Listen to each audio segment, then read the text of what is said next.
Hey everyone, this is Frank and my jump school from today. This is another one of the stock exercises that I like to put up every once in a while.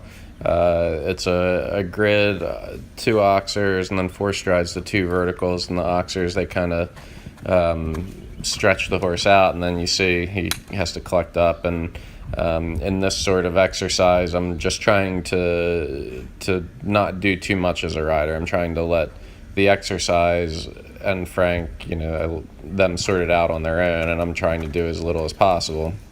This first time through, I think he does really well at this height, and then I do it a couple more times. And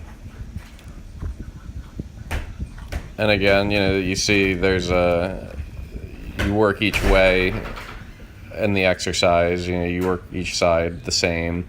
And now we start to put it up a little bit, and this time he jumps terribly through it. I'm not exactly sure why, but the line of thinking stays the same. My goal is to let him sort himself out with the jumps, and me not do too much. So you see jumps horribly over his shoulder there, and again, he's just kind of going through a little bit green and not making a terrific shape. But if I was at an event, I would use a little more leg and a little bit more hand and try to help maybe manufacture a shape a little bit. But like I said, this exercise is more about him trying to figure it out on his own. So even though on this time through the exercises he doesn't feel particularly great, I'm trying not to do too much, just let him get better on his own just by going through the exercises. So here we put the jumps up again a little bit,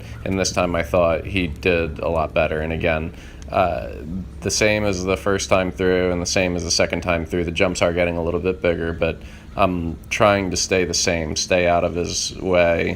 He's going to stretch out here over the oxers, and I do a little bit to half halt, but then you see I try to keep the reins soft and let the tall verticals with the cross rails, which helps them to keep straight. So if you leave a horse alone without helping them to stay straight, a lot of times they'll drift. So we put the high cross rails up. It's a little bit the same as when I put the V rails on, just a way for the exercise to help him be a better horse without me having to do too much. That way, when I get to a competition and I do need to help him out a little bit,